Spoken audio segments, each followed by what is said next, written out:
I call him. I think he's listening at the moment. Yeah. Yeah, he's listening. Okay, team, thank you very much, mate. Siwa. Qual?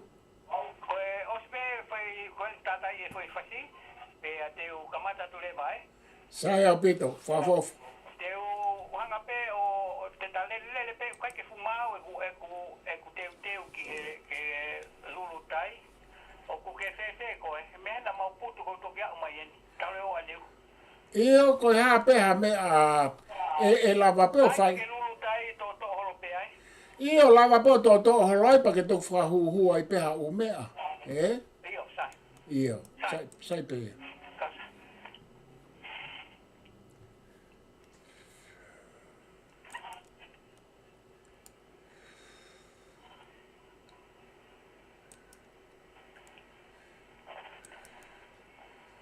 Ia hoi mo tau ka ainga. Ko taritare ateni ke a isleri tui tavoki pe a mei sene ke ma proklama. Mi he naureti o. Ka kutoe live at foki he tau a Loawi University.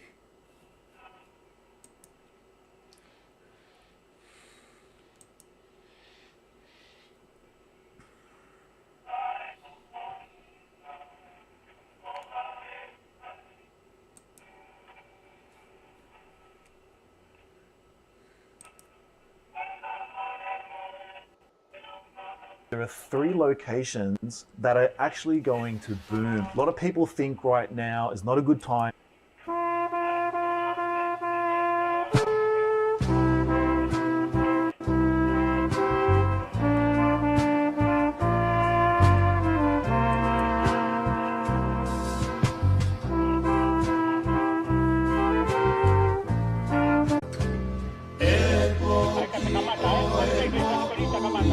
Io, favor.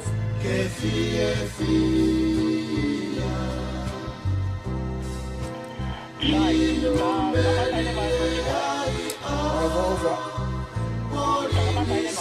Io, favor.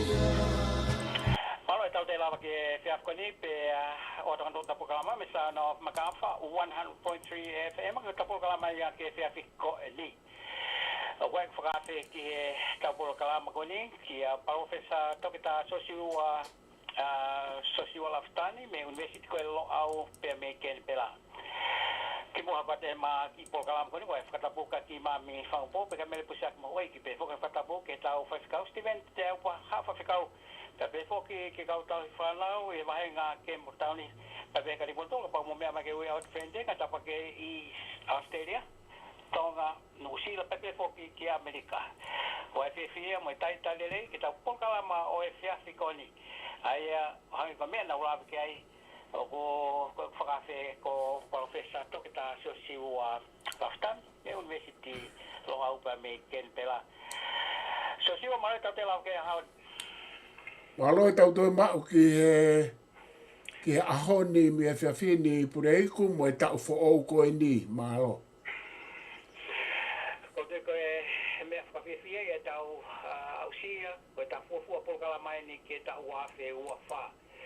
Wate ni whakamalo ke kau tangata me kau whiwhine, e ngai whatongia ko tobe ku whai, me University lo au, o ngai poupo mo whahoko mai miena.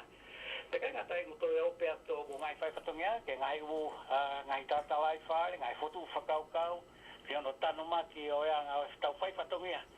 Ai pure anga pea meitonga, mo ea ngā whakaukau, ke whakau. Whakatutu o hangai mea, pe ko mea taha ko te lawe i maupe ta pokala mai mo ki motoro, ai taukawe i maupe, ai totonu mo oni o mo tui ki ai.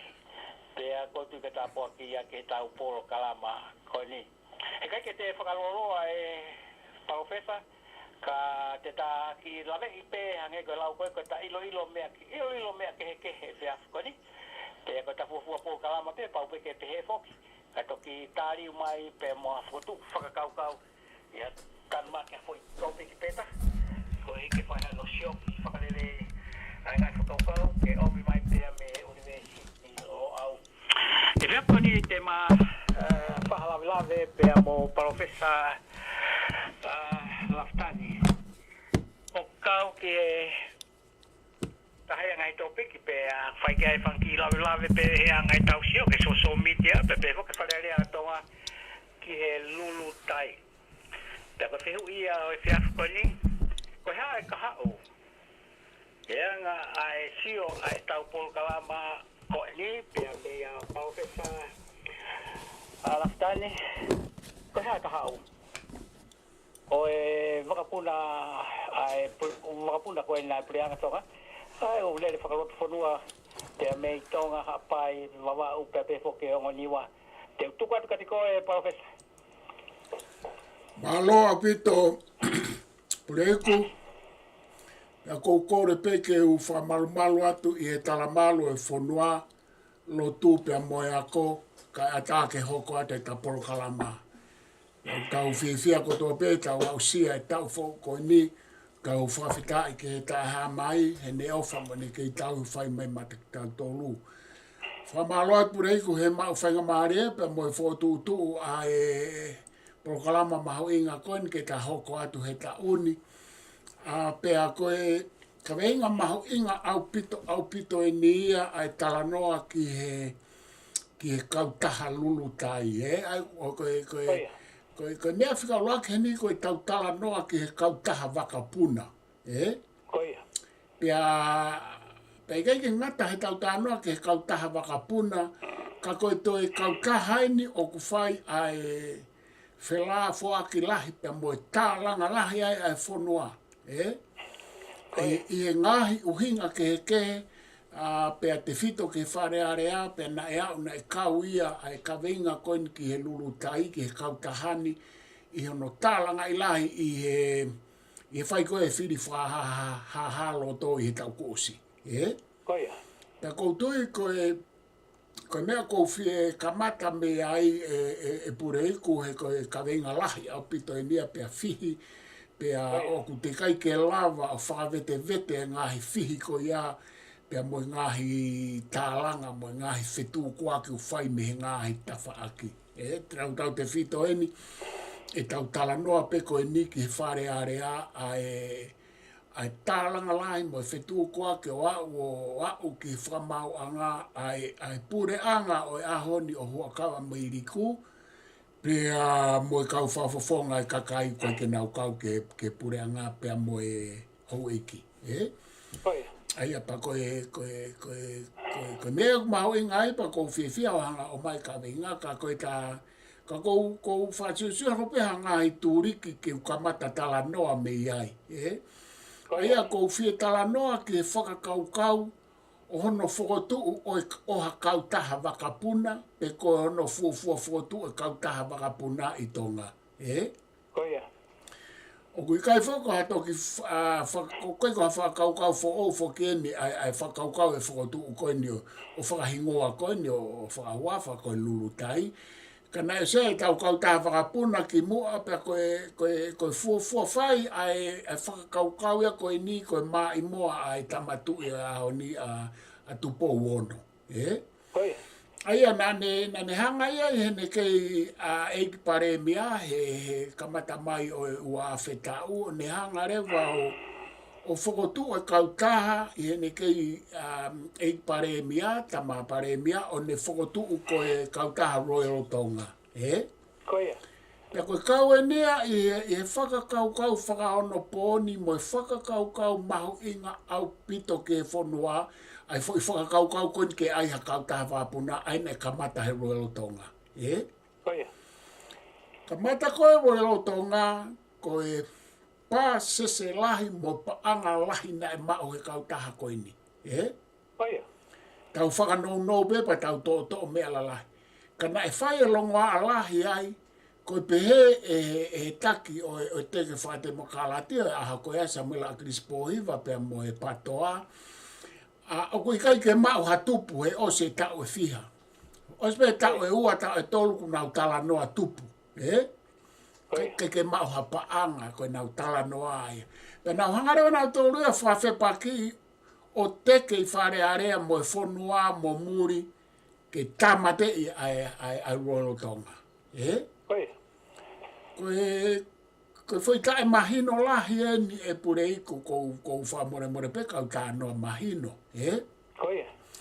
He kui kai ke ai hakau taha pisinisi, pe ko hakau taha wakapuna i maamani, tau tala noa ke hakau taha wakapuna, e whakotu hatao e nima, ki hongo fulu pe mau hatupulahi. Kua pau ke o vai ai tau ia, alu e waha e nima ke hongo fulu ki he taha nima ko kamata ke sio, ai kau taha wakapuna ko toa pe ki hatupu, pe mau ngā surplus value oe, ngā ue ko ia.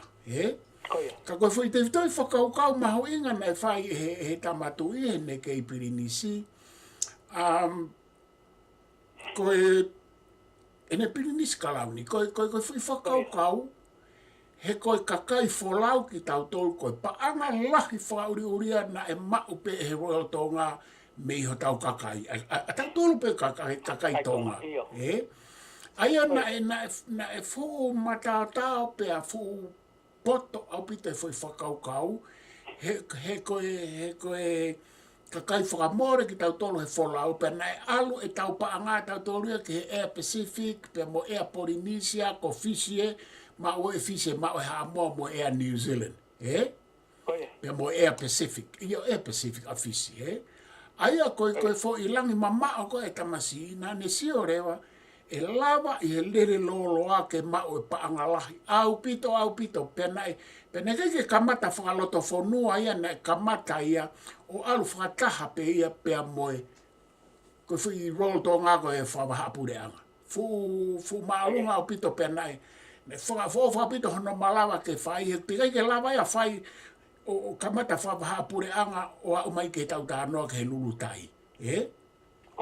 Pea koe whi whakaukau, sai kaukau ki i, atu pea whakaukau ai kai whawhoke atu ke te koe. Koe ulo aki, na e lesi sita ai wolu tō ngā, i e malu o e pure a ngā i e ene tawhaaki whakapisnisi. Tawhaaki pisnisi ki tua ke ngā hi poate. Aia koe wolu tō ngā na e lesi sita ai. Pea koe tau hao koe ni pea toi whenga mai ka mata mai a whaiwhikau to ke tāpo hiwa toi ne toa ke no whenga i ke toi ai e kau tā whakapuna. Pea au mai koe ke pure anga koe ni pea koe ke lahia i he tuu ai roro to ngā mai kau tā koe ni. He koe kai ke resisita nia i he u kau tā business poate ai pure anga. O whakatatau ke mea ko tū mai e pure anga mo hua kawa meri kumu ngai mea ko whaia e tālanga. Ka o ku resisita pe ia he hingoa o hua kawa meriku mo kau poate ai o me tō lahi kau kapineti. Aia o resisita pe ia koe kau tā pisnisi i he malu o resisita pisnisi ai pure anga ka o ku ikai koe resisita i he pisnisi poate ai pure anga. Aia koe fo i me aia koe i he tuu he aho ni kau whaafoke atu e pure i koe. O mawinga whakaola me i e mea koe nā he koe hange koe e loyal tōngā koe whakaukau ia pe koe mai moa whungania e tama Pirinisi o na taimi pea o ku mahino pe foki ai mawha tuki o na whotuha kautaha wakapuna ko hi ko hono cost pea i kai ngatai ko hono whakafuafua capacity koe ha e toko whiha tene anga ave me tonga tapu ki e ua, pe ko ni ua, pe ko hapai mo wawa. Kai lava lewa ke siofi lewa ai ngahi whakamaore o whakatatau ki e tokolahi koia o e ki kaufulau. Pea i kai ngatai whoki hoange pe koe ngai pāsese koe kuantasi i Australia pe koe ngai kautala heli. Koe ne atu pe kutoko si pe holo leo mai ki wakapuna si.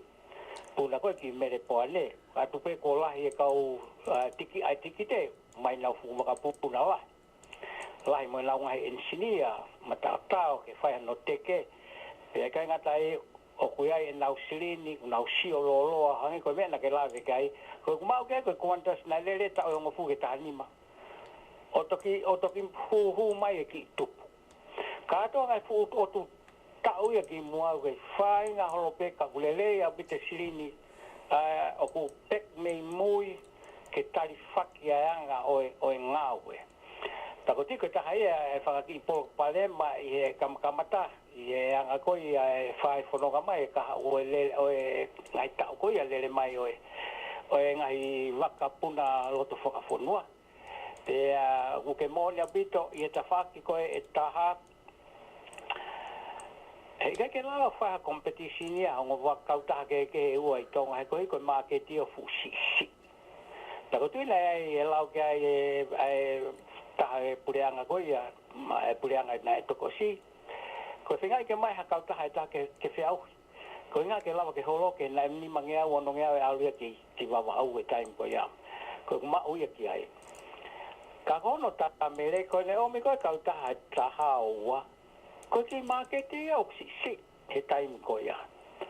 Pea, ko mea pe iku ki ai, pea holo mui lewa ki kau taha aia na e kau taha ia pia mei no sila na nau lele mai ai.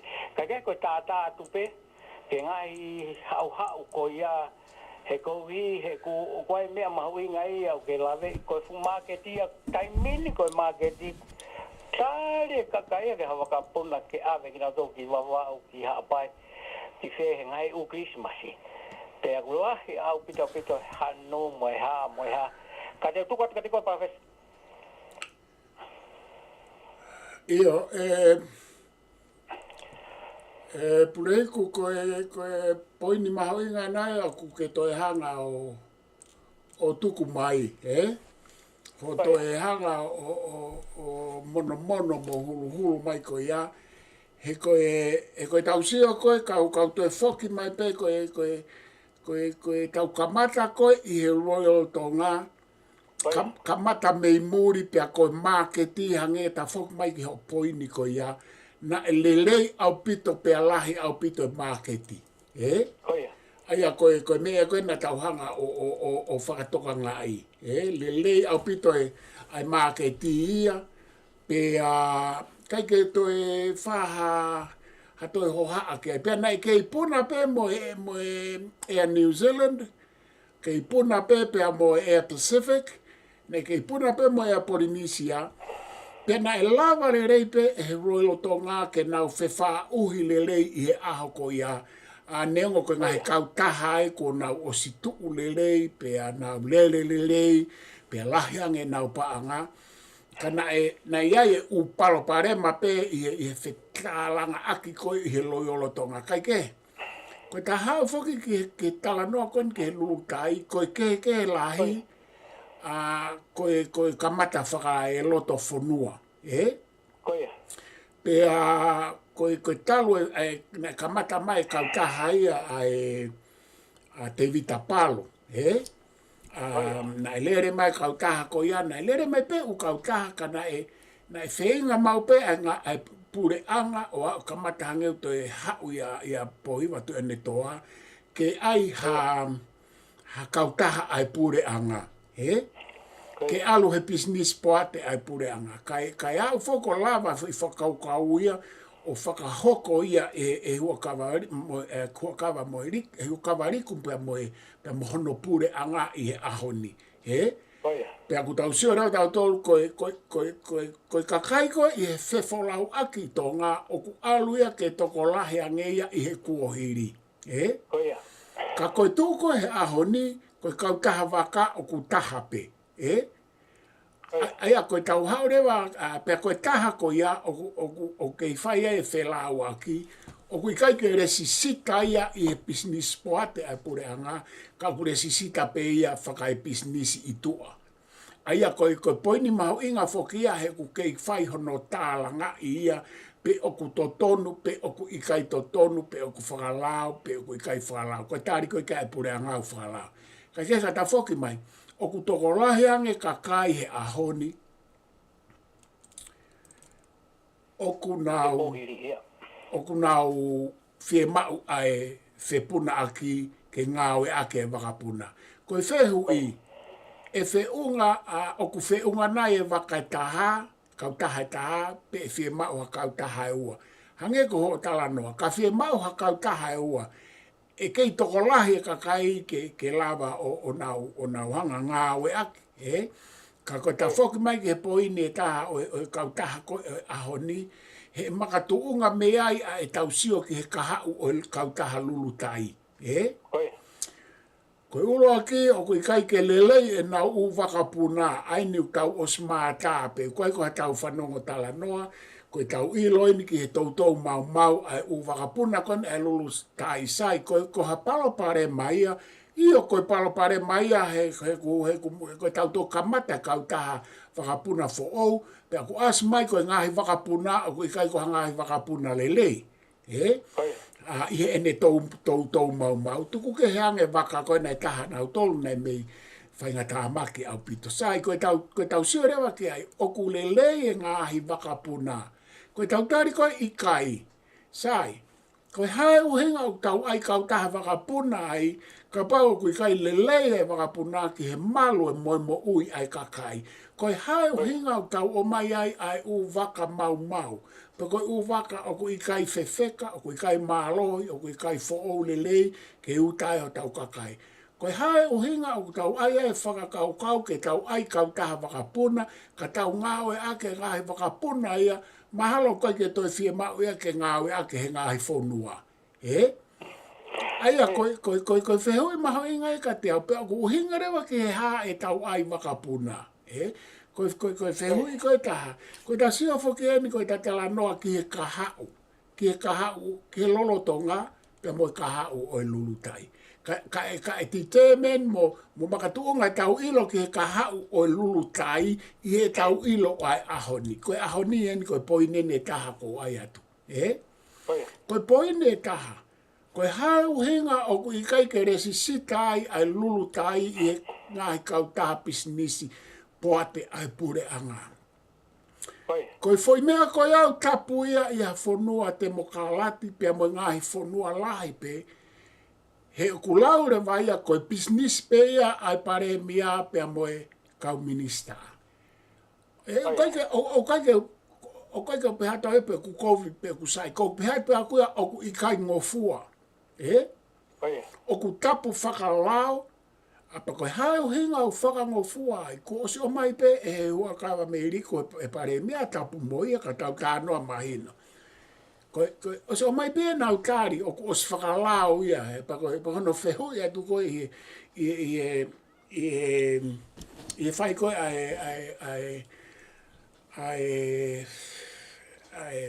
hako ai mea koe nei whai ia whakailo tai whalala anga,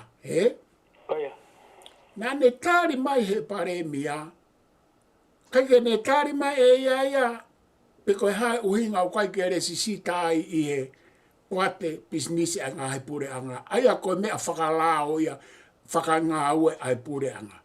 Kana ne tāri mai pe e ia, kua osi resi sita i he pure anga. Eko ne os uhinga ia, kua osi resi sita pe koe kau taha pisnisi, pe kune tala mai o whakalao, o ta tau ai pe ia, pe mo ngahi kau taha pisnisi hataha o ne whie whakotuha pisnisi. Pe ako ke he whoke pisnisi poate ia ai pure anga, ai koe na e o atu ia e he whaha i e taha. Sai, koe uhinga o ka noa ke ai, e lawa whewhe ke kau ai hakau kaha wakapuna ai pure anga, o tala koe pure anga, lolotonga ko iau koe ke resisita ia pisnisi poate ai pure anga. O kutu uia, o kutu uia hange ko ene tari, o whakalao ia, o whakalao. He koe ha, nei le sisita he pure anga, i he kautaha pisnisi, le sisita anga maheni. Kanai le sisita, i he poate pisnisi ai pure anga, i kai. E ave nai ki ai, koe ki tau ilo e tau tō. Sai, e malawa ke hoko ia koe kautaha wakapuna, hange koe ahoni, oku hoko koe kautaha wakapuna, oku hoko koe kautaha wakapuna i tonga. Ka koe kautaha wakapuna ahai, oku ikai koe kautaha wakapuna ia, ai poate pisnisi ai pure anga, ka koe kautaha wakapuna, kau a tāina lewaia. E lawa ke lere, i ahon moe kahau, e lawa ke lere. Ka koe mea ahai, koe whehu ia koe o tautala noa kei. Koe mea pe ia ahua kawa me riku ta moia moe kau kabineti. He koe ha. He koe kaira si sita ia he business poate e pure anga.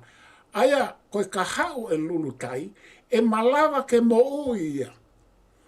e malava ka pau e sai ka pau te na o mai ha u whakapuna lelei ke lava awa vai kakai pe ko hono ka pau te na o lava mai ha u whakapuna lelei e malava lo ke tau pehe e malava ke lere ka hau ka e lere ko ka ta pisnisi a hai ai lulu tai o ko kai ko ka ta ia ai pure anga tonga ka ko ka ta pe ia ai e pare mia mo kabineti o ko ka to me ne o la tai ke tau pehe ko ha whaka mahalo ko fu me ai o kuna utala mai ka ko mea ko na o atu ai e malava ke lere ka ko kai ko ka taha ai pure anga ka o ku tonu whaka e molare mo whakalao i he tau tala noa ke mea ko e lao ko rule of law ko pure a lao ko kutari ko ki ai i kai he koe ha he koe kai resi sita i he business poate ai pure anga ko kutala noa tau a taina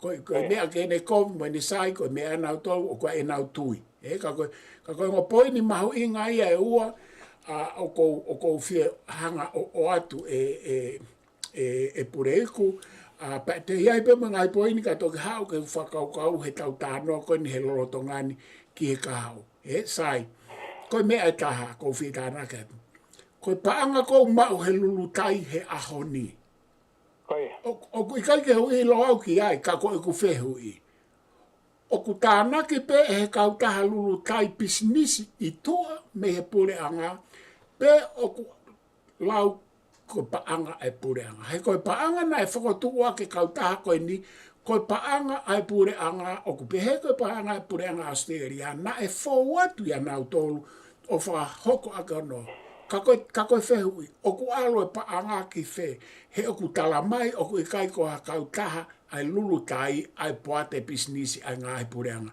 ka pau ko ia ai ko paanga ia o ku tānaki pe ia o ikai he ku tala mai o kai ko ha kautaha ai pisnisi poate ai pure anga ai te tau siore vai e lawa o alu ki he kahau ai kautaha ko ni iyo he o kua o ku e nau paanga ko nau tānak paanga e lawa ke nau alu ke kahau iyo he o ku hoko ko kautaha business ka koe mea ko ku toe te nau lawa alu ke kahau he koe ha koe nau products koe nau ngai whakapuna o ku motua o ku mau o kai ke ilo pe te ne lawa o le raki atu e tau nima ke tau hongo fulu e toi omi ha uwaka koe aku ha uwaka fo ou e lawa o ikai toi mau wawe peheni pe koe omi ai pe ha uwaka tatau o hoko pe koe foi whakamore paanga ki he paanga hai paanga na e o atu me he pure anga ke whai aki hono fotu e kautaha lutai whawoke ai pure uka ataki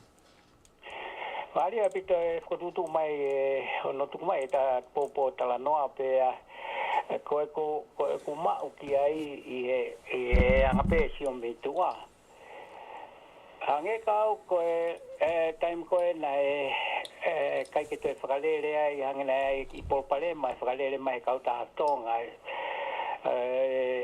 mahatam koe real tonga ai puna whakalot whanua. Pe kepi ai o kai ke umau lele ki ai ka ko hange kau ke pehebe mga whanua muri. Taime koe koe ke humai ha kauta pisinisi ke nau whakalere ai ngai service essential ke kakai e whanua. Tako humai lewa pure anga o kamatai. Tako ne kamatai ana ko ia mo whakasio o tūkunga maari e. Ko ne tūkunga maari e pe ana ia pe toi whakatau atia ki tō ke haka toi kauta nau whia mau. Ka nau ata nau tonu pe me iai he wikai ke tonu ke nau whakalere nau tonu ngahi kauta o kua mo uia teki nau tonu. Ko mea koe o ku hoko i he mea konu ke lawe mai maha koe mea iau whae tahai ngahi tōpi ki lalahi whae ai tala noa.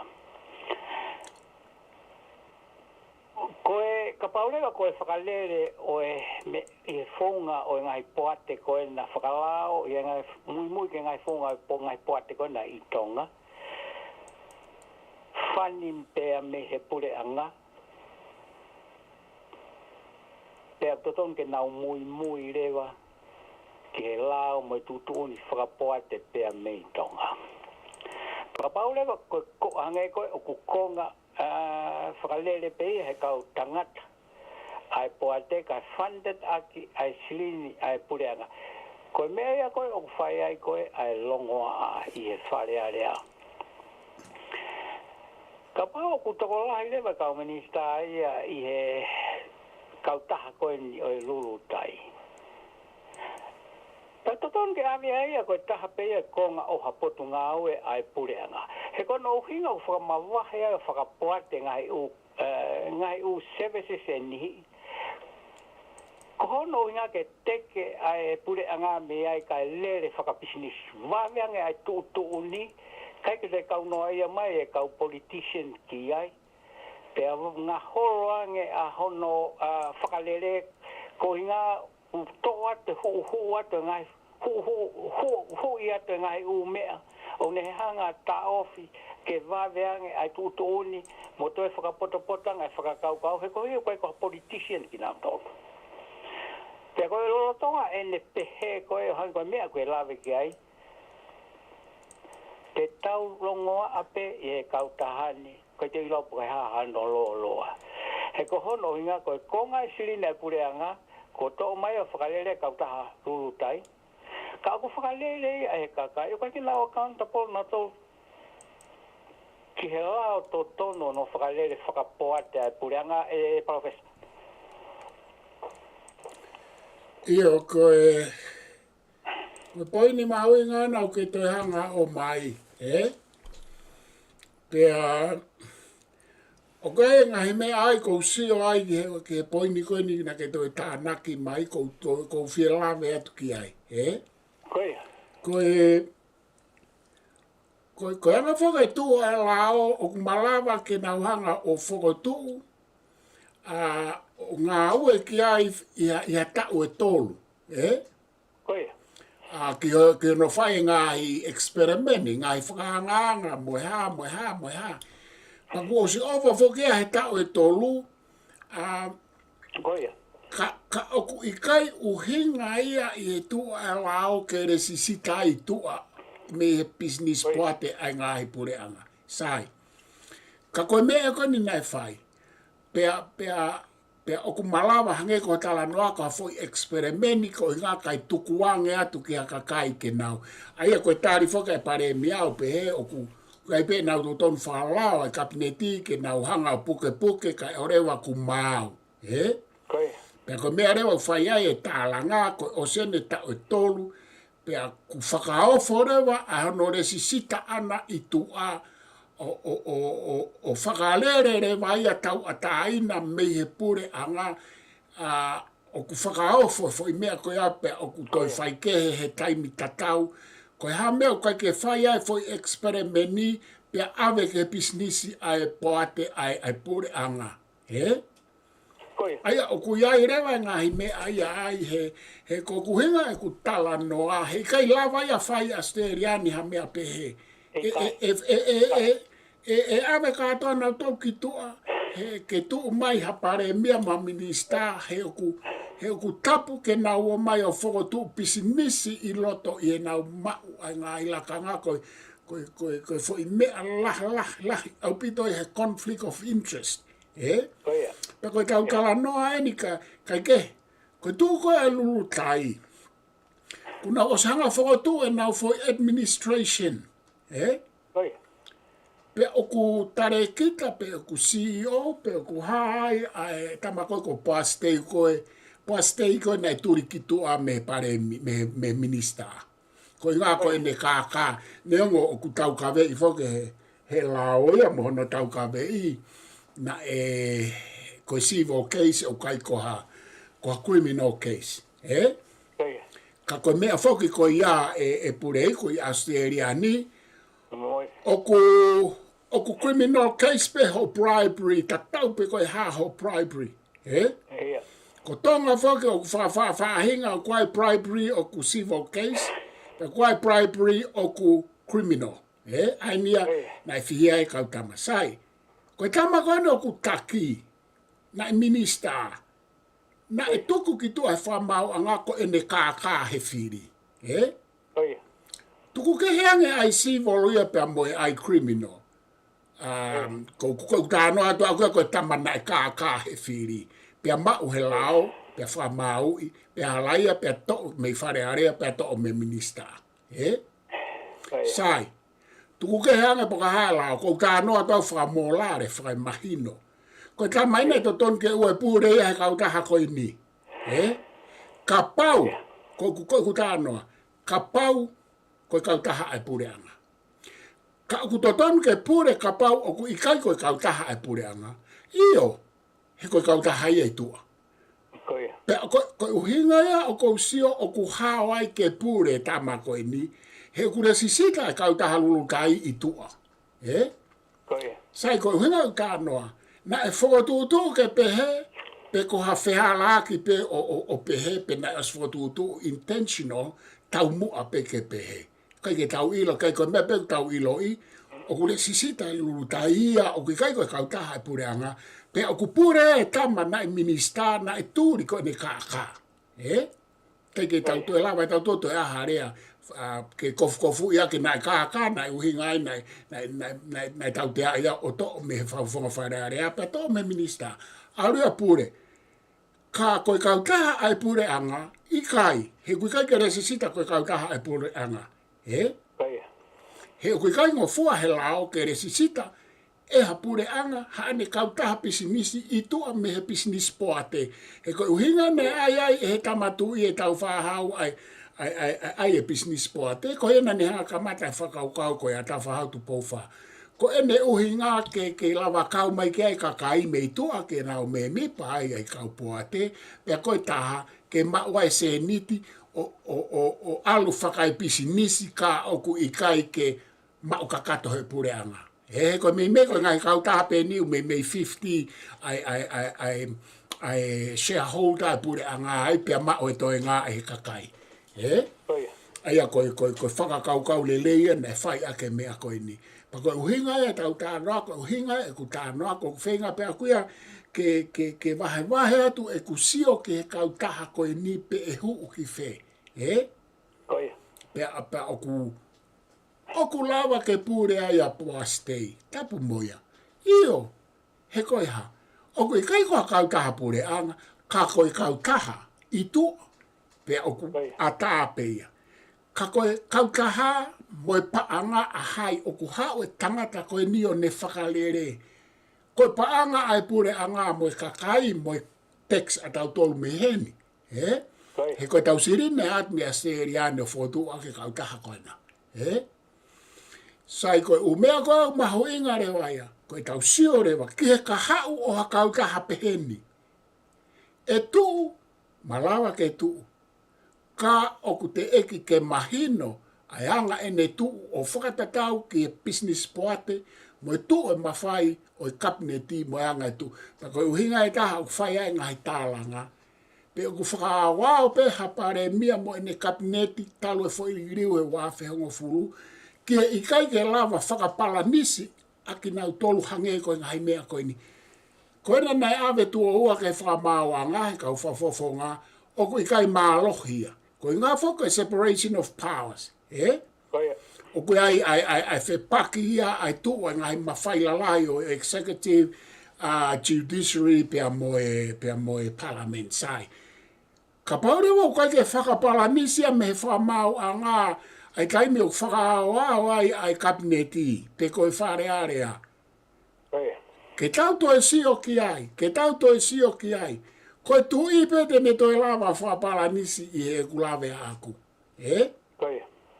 Koe tu ipe taha, te ne lava whapala nisi ngahi mawhai pure tolu koe ni, pe oku kei i he executive ipe tui. He kutau o sisio tau tolu, koe talu e tau li reo e wafe hongo furua au mai a honi, moi upala parema tatau pe heni, oi whai te riha pe a pare mia mo kabineti, oi kai ke lava he whamau a ngā mo whare are ake na hanga, o whakapotpota tau, ko uhinga he kua e wheta au fiake. Kau totonu whoki ke tau whau ha sistemi. Ke ne lava hu atu ke taime o wheta au fiake ai. Ai mawhai pure, o ne lava whakapotpota tau i ai whuulahi ho nau mawhai. Ka whakawoke atu e pure i koe. Ko mea mahui ngai lau ke lawa ke ai e profesa pe au koutui koe ke toe hai au popouri au pito ai wā ko ia. I he mawhai koe ai executive mawhai ai wharearea. Ko whelawea ke tū koe au mawhai ko ia. O ko whai ngata taha mea ko se ati ke whai ngata. He koe pare mea koe whiri ia ko hinga nei pare mea koe whiri he kau wharearea. Nau toko rohi ai kakai I loto wharearea. Nau whiri ia. Te hange pe koe tauene pia. Ono tauene whāno whakailo I no confidence, vote of no confidence ke kau pare mea ka timo. Tol wai pe whaken.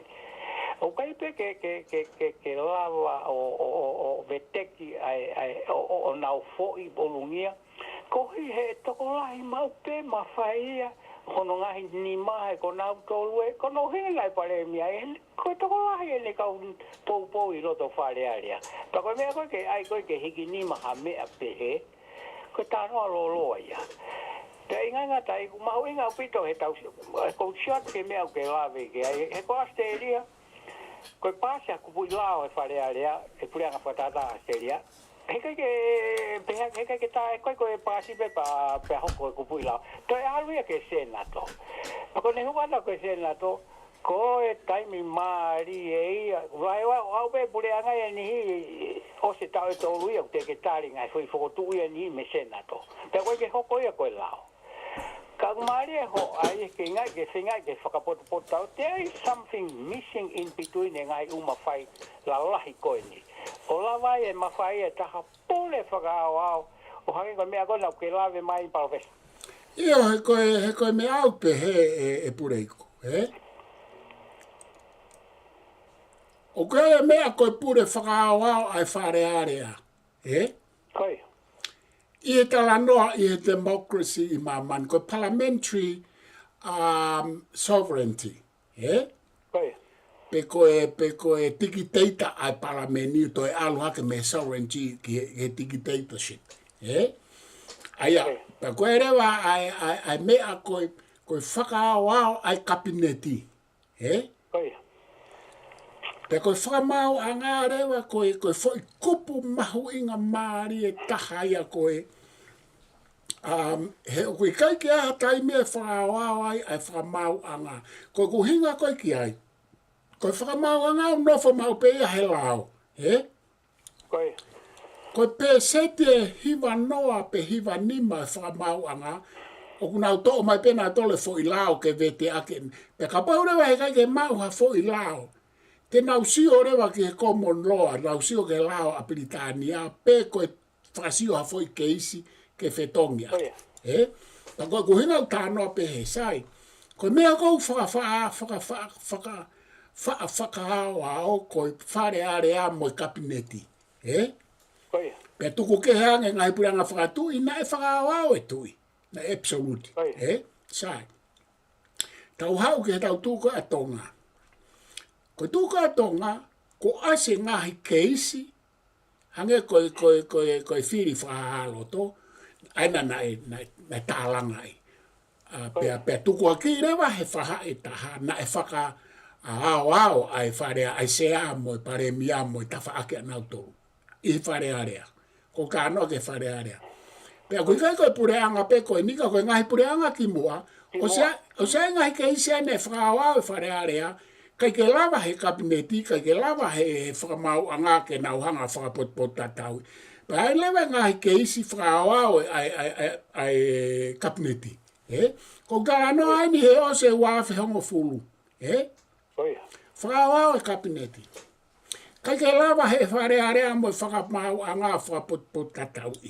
Hange koe mea koe nukulotonga hoko. Ko uhinga he kuia ngahi mea I he lau I he wheta o whiaki, he separation of powers, o kunau o whaingata ai.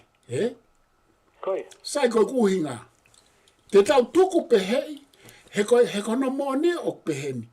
O kutau kehe ki tau tōlua me ngahi te mokalati katoa koe ni hange ko Nusila, ko Australia, ai ko nau pure anga whakatui. Tau tuku ai Republika, tau ai pe te mokalati pure anga whakatui.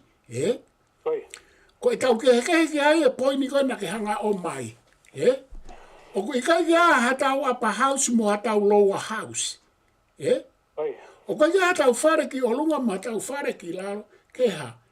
Ke lava ke whai ai hono whakapotpoto tataui ha tutuuni ai whare area pe koe tutuuni ai kapneti. Ta koe whai mea whoki au kai ke whakatoka ngai nā tau makape po whai taki noa ia ua hawhengo furu ka ikai ke tau ilo o ku ikai ke tatau e whai whao ngahe e ku ikai ke iai ha atau apa mo lower house. Aia koe mea rewa e lava whai ai whakapotpo tatau i alongoa a koe ni hangi koe ta anoa he lulu kai ke te au. Koe whai mea au kuua. O ku whakapotu, o ku malawa ke whakapotu potu tatau i e he tui i loto he kabineti. Ka o ku ikai ke ia he tui ia, koe whai mea ulua ki ia. Pe koe mea noa, e malawa ke whakapotu potu tatau i e ha whare ki olunga haapa house kau kai ke hatau mea pe. Sai, tuku e whakapotu tatau ia e apa house e kai ke hatau mea pe. Kai ke lava e whakamau anga moi whare area o whakapotu tatau i mo whakapalanisi e kabineti. Kai ke lava e kabineti moi whakamau anga o whakapalanisi mo whakapotu tatau i ai whare area. Ko toko taha pete ne lava mo e ne kupu ko tui. Aia, i angai e ku wakai aku. Ka koe poini maho inga ka te au. Koe uparo pare makoni o kawai mo e lulu tai. Koe whakawao ai kabineti. Na e whakawao ai kabineti atu ki mua. Na e whakawao ai kabineti atu ki mua. Na e whakawao ai whare area atu ki mua. Koe tui pe mo e ne whakataha toko ni te nau lava whakapotpo tataui o whakatatau ke tau whaunga loto ngahe kui kai ke hatau apa house. Whawhoke atu. Ko mea maali e ta mai e anga o e talanoa i anga e kuhanga e kautaha koe ni lulutai o toi whakaata nge ke toi mahinoang he anga e sio ai kakai he koe longoa koe o kuwhai o kunofo horo taha ngahi mea koe whakawhi hu i me he whakau whafofonga ai kakai e whare alea Peko a kohai o a kaungi ke silini koe kautaha lulutai. He koe kai ke kauia nai whai pe hono aprovia na silini koe na te koe o atu ke te ai mai mai whakapuna mo mea. Nai kai ke whai maa whakapaia ki he whare a lea.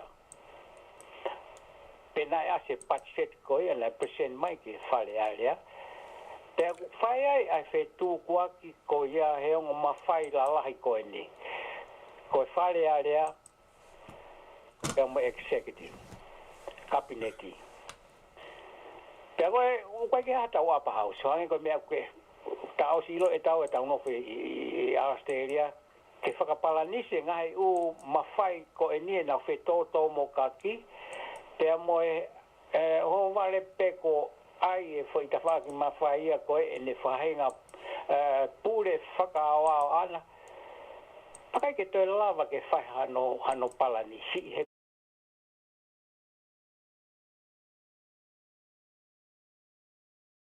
Ta o silo e tau nofu i Australia. Ke whakapalanise ngai u mawhai koe nie na whe tō mo kaki. Ia wito ai tālanga kua ke whai mai. Ka tuke tae ata renga ai ki whanonongo ai letio.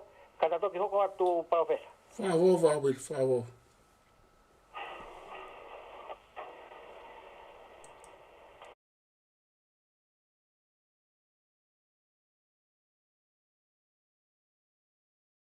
Maki i malolo he kai mimi pia mo Reiko. Maki i malolo. Ata tau ki whai whasi.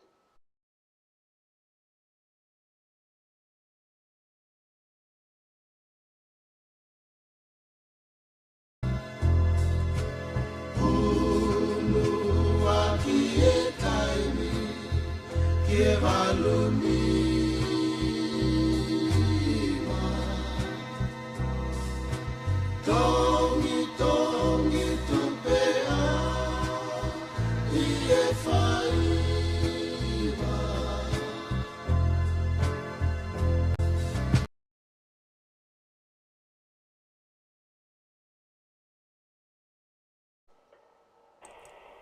Nei kula ke ane mai.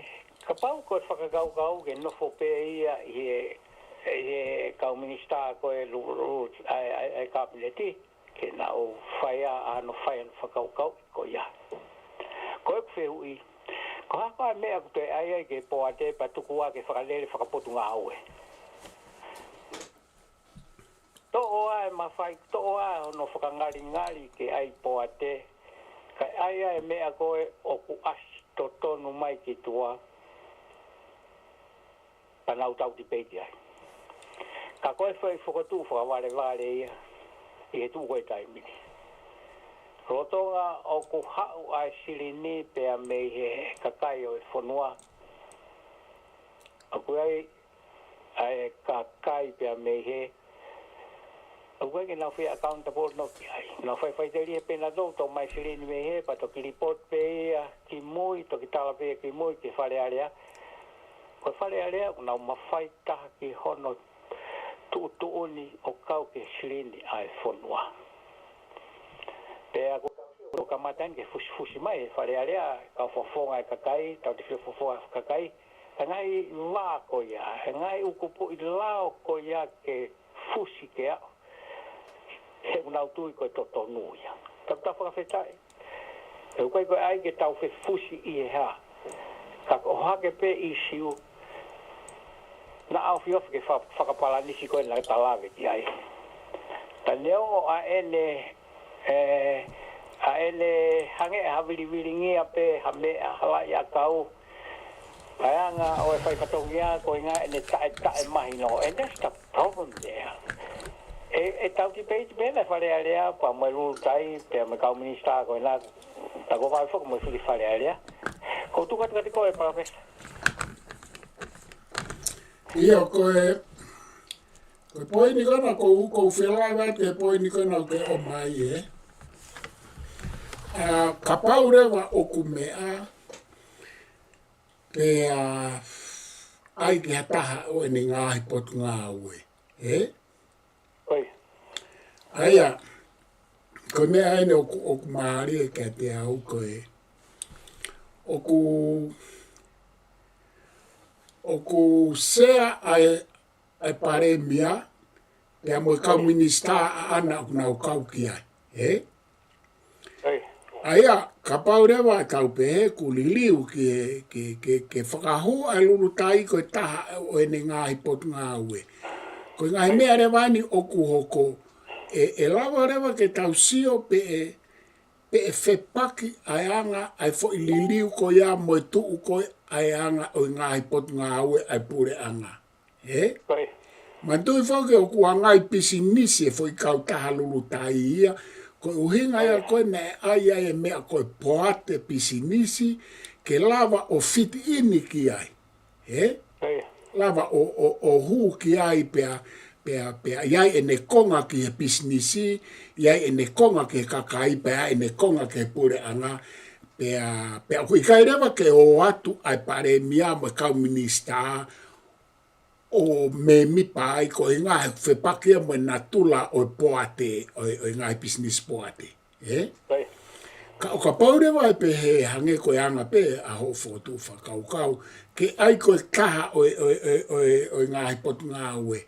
E ma paurewa ke ma waherewa ai pare mia mo kau minista au nau poate ai kai awea ke CEO. Neongo o ki ai pe ai fo i whehu i ai e whepaki ia pea moeanga e whakalere he koe whakaukau whakatupu pa anga e pea o kua ngai pisinisi pe ai kau taha whakapuna ia te ia. Koe uhinga ia koe o ku ai e mamani o ikai ke hanga e hapure anga o pure i hakau taha whakapuna. Sai, ka o ka pau e ai koe anga e tatala noa. E to tonu rewa, e whepaki whokia ka kei sea e pare mia ai pia mo me mipa ai e kau kapineti ke nau poate.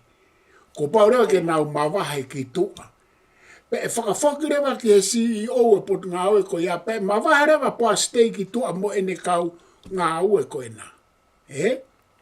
Ko i ngā he kai ke oata poa stei ki alo ngā ue he pure anga ke ne whakalere kau taha lulu tai ai he na e tūri ki tua neonga koe civil case. E? Oi. Ka o ku hinga lava po a stay ke ngā ua he kautaha lulutai. Ko uhinga he oku ai koe kautaha, oku ikai koe kautaha ai pure anga. E? Oi. Oku ikai ko hamea e nia e pure iku oku puri puria. Pe oku ikai ke tau lava sio ki ai. Koe mea eni oku ui. Koe kai lao ho ata. I e mau anga mo ui ai whonua. E? Oi. Koe whainga mea koe ni. Koe uhinga e hano o me tama koe. Pe ai o resi sita i tua. Oku ikai koe toi mea ke tau toi whika i o. Oku mahino au pito ia koe uhinga ke mai e masi koe ni o toi whakangā wei ke tare kitai. E? Oi. Pa koe u mea koe o kai ke tau. Koe tau nofo atu koe tau mamahi, koe tau ngā ue, mei murini, pa tau ngā ue, koe tau ki whonua. Kai whai ha whahinga mea ho a tā maari e pehe mai ki he tau wakai atu. E? Pea koe kai reo ke mahino reo ka tau tōluia ai whahinga tūkunga ko ia. Pea mohono whaka i kai i ai mea koe ni o mohono whaka tonu hia i ai mea oku tau o si sio atu pe oku hala whamolare, oku hala whakalao, ka oku malawa ko uhi ngahe ko ia e mawhai pure, whakaao ao oku i e kapineti, oku i kai ke lava, ha mea ke nehanga whakapot tatau i, ko ku poini ia, ko mea kou tau tu atu ai mo tu atu ai lo au, o fie mao rewa ke tau sio ki ai pea, mea ke ai e whonua mo i kau taki, o fie mau ke whakapot tatau i kapineti mo i whare area. He ko nau whai pia nau tole u tu uni tu o whiha o i kai ke toi lava hano wei neongo tau wakai atu o kui ai hano ngahi mata vai ka o kui kai toi lava ha mea. Aia koe hono tari koe ki ai, si e mea ia koe ni e toi lahi pe u mea ia e whai koe hinga kui anau tole fwoi ma whai pure whawao koe au koe ke whai koe ke lava whapot tatau. Ka koe tau whaka amu, koe tau whaka amu ena tau tō. Ke iai hakau taha waka. Lelei, tatau pe koe kau taha ai poate pisnisi ai pure anga pe i kai pe koe kau taha private. Nai kau taha koe te vita palu, Kai ke u mahino lelei koe ngai mea pena o mau ke eina pe hena e mo ua lahi a te vita palu, whakai paanga, ne kei ke futoko ni i he pure anga, koe fui kau tāre rei, pe koe tama koe ni, koe tama na e alo ako, ki he wakapuna na e pailate, ne ilo, ki tawhaake ama, ki tawhaake ensinia, e kau pehe koe tama ina e mateu teu ki ai, Pe na e alo o pehe, na e alo peng rap, pe na e ki parapare ma whakai paanga, na e ai ke mau pe na e toni he pore anga pe i kai, ka kua mate te vita palu, kai ke mate te vita palu, mate ne kau taha, ka kua kuhinga ki ai, ko anga koe tau whaamu ki ha kau taha wakapuna ki he kaha au, hange koe langi mamao, ai tamatu e aho ni ne kei pare mea ne whotu e moro tonga. Koe tau whaamu ke kamata i tonga, pe alu ki muri, he koe maketi lahi ki tau tolu ki tonga, koe paanga lahi, Ka aku tau whakaamu, pe koe kau taha ai poate, ai poate business ai pure anga, pe koe kau taha private i tua, kai kehe ke mau ai qualities, pe mau ai tau, pe moi palanisi, o kai ke utari au e kau taha koe ni he ku wakai, ko ku hinga ki ai, he koe kau taha eni, na e totonu koe kau taha ai business poate ai pureanga. Ho a tā maari e unau ai koe kau taha tau a ta aina. Ho a tā maari e tau sio atu.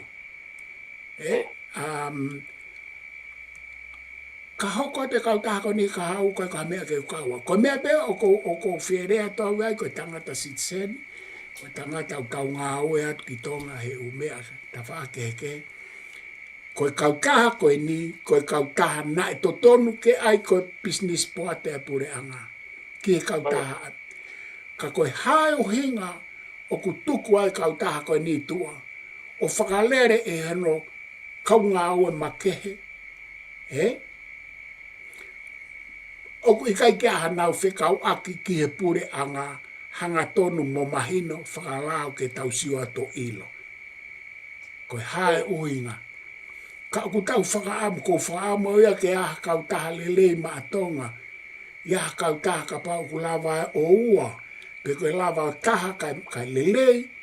Koe private, pe koe business poate. Ikai koa kau taha peheni o ku ikai mahino pe ko hai o kune. Hai o kune whakapaanga. Kau tau whaamu ko tō peke a tau kau taha waka lelei. Pe kau whaamu ke kau taha koe ni. Kapau o ku pehe e ai ai pe koe kau taha tau ataina. Koe whaunga totonu whakalao, whakamolare. Mawahe ai pare miamo e kapineti me iai. Whakatau e kau taha koe ni ki a kau taha. Hange ki a kakai. Ke nauhanga whakalere private. Koe mea totonu whokea ke whai ki e ni.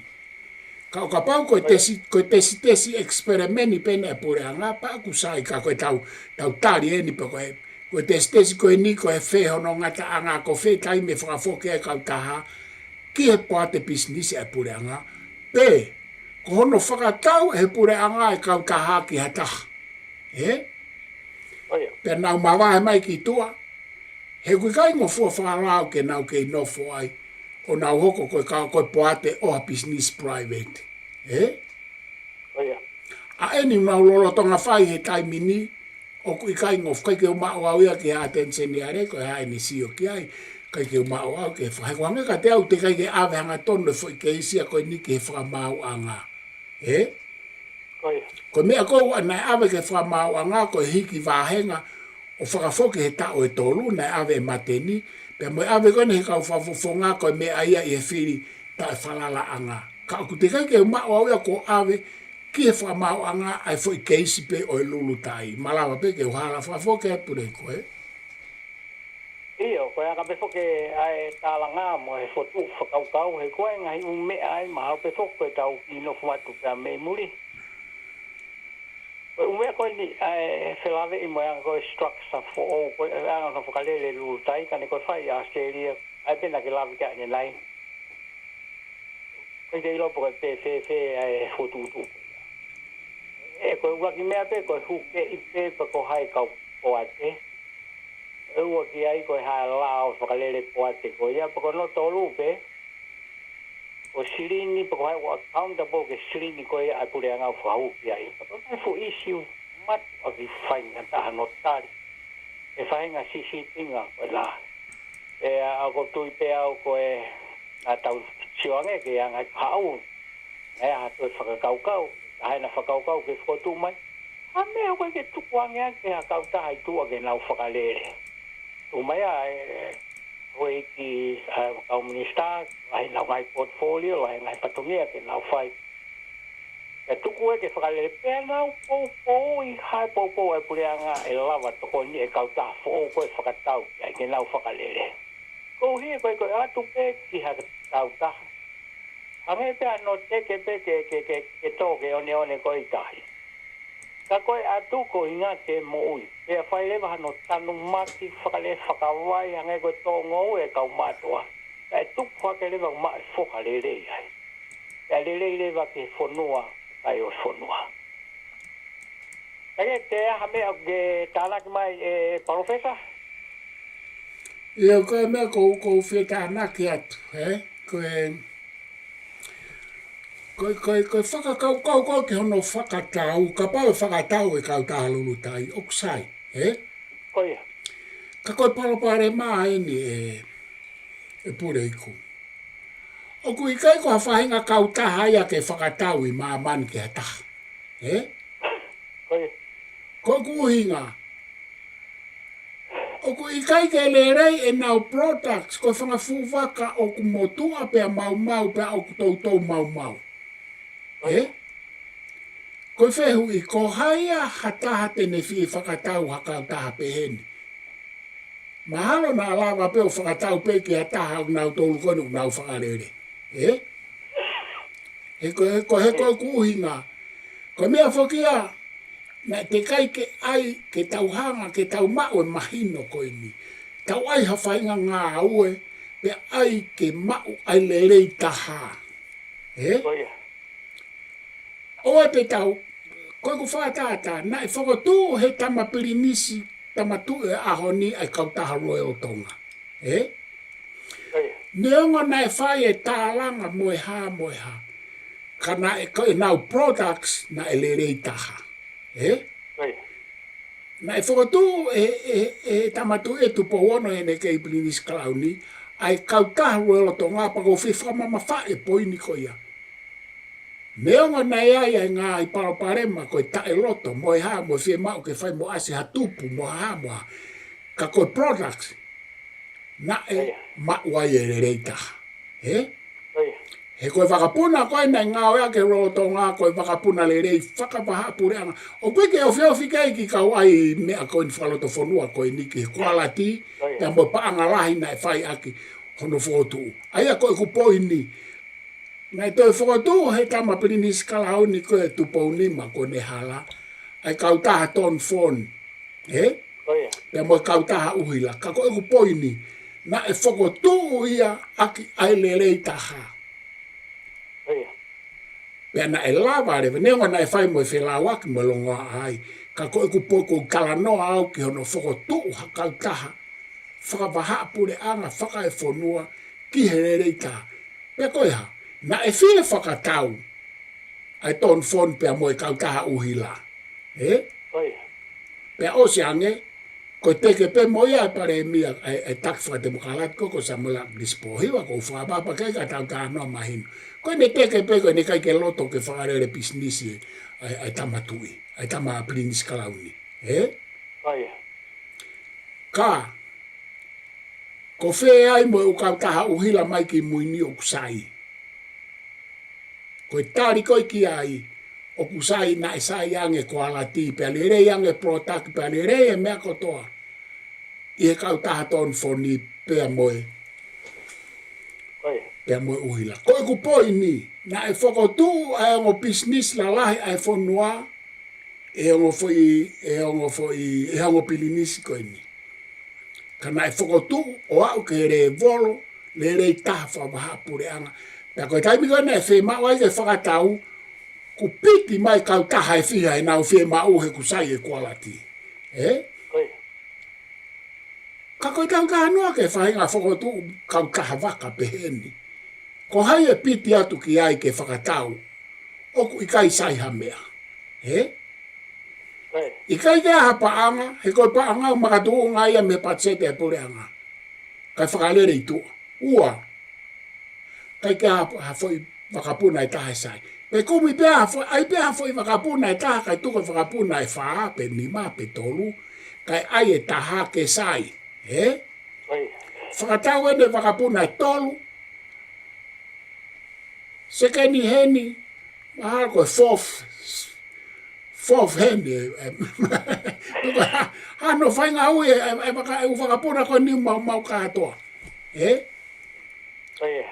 Aia koe mea whokea kou kau whehu i pure iku.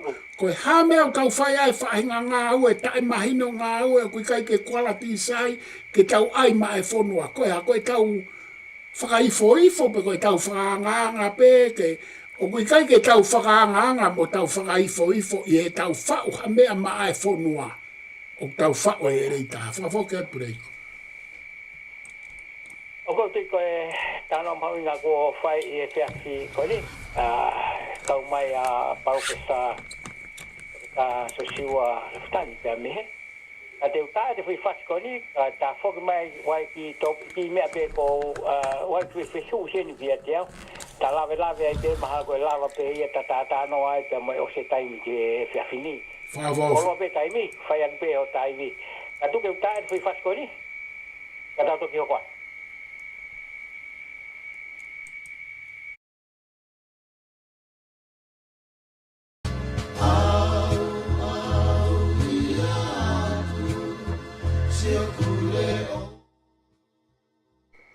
Ia toa tau ki whoihiwa, mo taritari ki a Purei Kuki Senea. Bao.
Tauta tame te mite wa te mite wa fa hoko a hiva pe a ro no topu kala sa no makafa 100.3 FM ta ko la kala mai ko ni pe ko hen pe ta mo ku fa fe ke va ko ni ko pa ofesa to ke ta sosiu a laftani pe e time ko ni te ma hoko ke ma konga fa o si ko ta no pe po tu fa ko ke ta po kala ma ko ni Professor ko ai fe hu hen ke ta o le tio pe ko fe hu I ko ni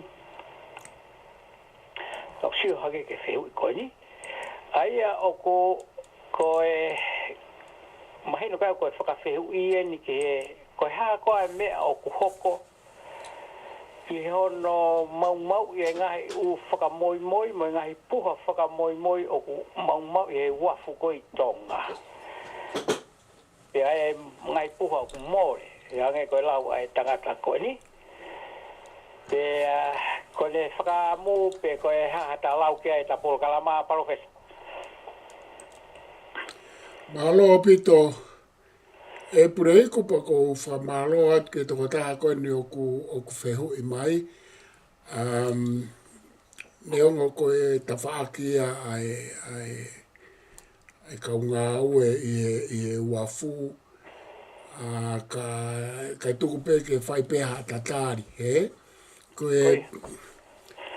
mea e ua o ku whaahoko I tonga ko whaahae o wha moi I post office oia Pea koe mea koe ni na ia ngahi taini ia na alu o lahi au pito o I kai ke to e loto lahi hakakai ke nauhanga o awe hanga I wha moi ke fou he post office he o ku hae ai ngai wha moi pia hae ngai sila oia Pea na tau wha malo rewa he koe hu mai koe ai ngahi kautata laki pa anga mo ngai panke he koe mea lahi koe nei whai ai hae koe uloaki koe kumisirini oia Pea koe mea rewa hono wā o e hae o ngai wha moi koe ngana ma wā ngai mea fo ou oia Kana e au rewa ine o peheni Nei hanga rewa he ngahi kautaha post office I tonga isa I murini ka wā Australiani o ke ngai kautaha news agent hanga rewa na utori au kai ke toi ai ke te hanga to tongi le sisita ke express hanga tonu ha te mea ki tonga oia Ko uhinga koe na hanga ta ofi ko uhinga ko lahe launga he kunau kau kovi mo ki nau tōruia pe ko fe post office he kuto e tuku aki I foku me post office a koe I eni na te whakahua e mea o alu ia kai ke tala foke murinia me o spas me heni o alu o au ke post office I tonga oia Pea ko ne au koe ki ai pea hae oia Pea o kui kai koe kuta noa koe nina e lahi mai e walu lahi apito I hivango furu tupu hau he wafe koe ke umau ki he taimini pe kuo fe ai mea koe ke he post office pea nei kai ke toi hange ko mautolu e ni ko maua e ni se mato fe ave mau ha mea he post office pa ko te alatu koe ke post office ke ai ke express tamai na tolu ko skanseri a tonga ia he ai express koe lahi ono hae umea kai sai ko mea whika ula kia koe post office ko mea whika ua ko mea ia o aruhake ai kaweinga e ko whatoka ngā hifo e mitia whasosiare ai lahi au pito ai tālanga he kaweinga ko ia hono hae ai umea I he uafu kai ko o kai ke ulawei pe o ku whaasi I he malai wakapuna no hae umea ko mea pe ko ulawei ko tau tānon pitonga ko mea pe ko ulawei ko post office pea moe mea koe ni ki he uafu I he customu ko customu ko foi vaai kau customu sai ko mea koe ke tau fofua I lo koe ke tau koe hawaka uta koe tonga Ko mea ke tau ilo I o kuia e kau ngā au e reipa. He? Koe. O kuia rewa kau ngā au e custom. Pa kuia rewa e ngahi kau taha o kui koe kau broke, nau kontureki holo, ki ono whakahifo, ai o kuia e whai aloa e ngahi whetu utaki ki e alatu me u konteina ai o kuia kau broke. He? Koe. Po koe kau broke. Pe koe rewa kau custom, pe koe rewa kau ngā au e leipa. He? Koe. Pe koe rewa ka kai ia, o ku nau hua atu pe nau tolu, he koe maari e kau broke I tonga, ke mea o ingo ka inga o mea mai.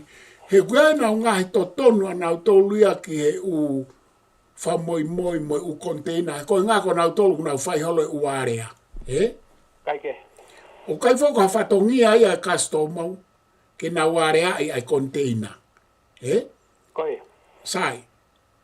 Aia koe ngai whai kupula lahi e ne tolu. Pea koe rewa pea moe tau ai pe ke whaa. Koe rewa moe kakai koe nau ua pe nau tolu o kai ha. He? Koe. Koe tau tānoani. Koe tau tānoani koe tau whonua. Pa ko manatu au ia ai. Koe tangata misnare koe ko vāsoni. He? Koe. Ko vāsoni koe tangata misnare ne alangi tonga pa ta whoka a vāsoni au. O tu ia ke tau ngahi o tua motu apa alu e nofu mo tau me tau whanga kui. He? Koe. Kai ke tō lotu whakaristea ne vāsoni. Pa koe fo itala noa na vāsoni o kou maari e ia ai. Koe ne pehe e vāsoni. Alua nofu mo I kakai koe ni. Kakai ofa. Kakai anga ofa. Kakai anga rerei. Kakai ni mahomo. Ka koe fo I mea e tolu mawahe ai kakai koe ni. Te kai ke whetau la kea mua kakai pehe ku alu whakalotu olo. Eh? Koe. Ana I pehe rewa vāsoni. Ko mea whika ula ki te kai ke usio haka kai kai haa pehe hange ko kaupa. Koe mea whika ua. Te ke usio haka kai loi pehe. Eh? Koe. Pea koe mea whika tolu. Koe whai tolu na vāsoni. Te ke usio haka kai kā pehe. Eh? Koe. Ka koku hanga whuko o mai en ke toko taha kona o kune whai whehui. He koe tau sio at ki tonga. O ku māu e mea kotoa. O koe kau custom. O koe kau ngā au e reipa. O koe kau broker. Pea koe tau sio atu e tau atu koe ki wafu e whaalu a whaave container mau kama container mo lusane mehen. Mau e tau sio atu ka nau tolu mo e nau ngā au e mo e nau asmai. Asmai kau custom mo e nau tengo pa ko whai mau pe e nau wako I tonga mo e ha mo e ha. Koe. Ka koe koe mea koe tau tokanga ke ai. Koe ha mea unau kei kai haai. Koe ha mea unau kei kai. Ha mea unau loi pehe ai hange koe tāno a waso. Ni te kai ke whitau laku ma kakai pehe. Eh? Koe. Sai koe tau tolu kakai tonga. Kakai lotu. Kakai anga lelei. Kakai nima homo. Tau mau kotoe ngahi lelei koe ke huki he vani. Eh? Koe. Ko ne osi ko ia pahange ko tala noa ko a vāsoni. O utau toi maa mo u kofi ko toa pe ko o lawai ke tau huki eri. Koe mea ia ko ku hoko he uafu ko I tonga. Koe. Pea koe taha ko whita nake. O kui kai ke si sai e nau wāhenga. Koe. Koe nau wāhenga o ku tu uia he. Ko e nau whie mau, ko e nau expectation. Koe. O ku tuuia I olunga au pito I he tuunga ko e nau wāhenga. Ai ngata anga ko e nau wāhenga. Pea koe whaka amu, koe mea au tala noa kia William Shakespeare nane pehe. Te tau ngangau ulu mau pe e tau mo ui kapau e mao lunga ange e tau expectation ai mea au ke whaka amu ki ai he mea au ke mao. Koe. Ana e pehe rewa e kau filosofa kau wai Aristotelo mo mea. Koe mo ui fie fia, I he tau fie fia he mea pe o ku tau mao. Koe. Koe mo ui no ngai. O kui kai koe mo ui no ngai, koe lahi e whaka amuia I he mea o ku mao. Pe koe paanga. Koe upara pare mena koe ka no atu o ku mao koe tonga. Koe. Pea koe uhinga e ulahe ai whai tō kona tapu. Pea ku kau me whai tō kona tapu he parapare ma he uafu. He koe mea ia ulahe ngai tālanga mo ngai hopo lalai. Koe whai I he uafu. Aia koe mea koe tau sio ke ai pea tau whakawhehu ia. He koe tau sio koe whanua lotu a tonga. Ko ki tau tō koe kakai lotu. Keke te ofi maha lotu e kai Pasifiki ki tau tolu he tau lotu. Koe tau whakawa hake pē Māori miti ame I tō ngā koe hao e ngai kātoa ngā mo e ngai whai whatongi au kamata ki pē lotu, whakaosi ake lotu. Ko ku lere lotu ia he tawhaaki mata ui tonga. Pe ku lere ia ho tau community murini.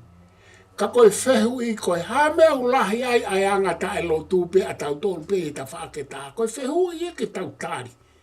Koe whehu I au ne tala mai o koe upalopare mai a tau tolu o koe kai ke tau whatonga ngai. Koe whehu I au ne tala mai koe upalopare mai. Koe te lotu ki uafuku mau e kau custom, mau e kau reipa, mau e kau broker.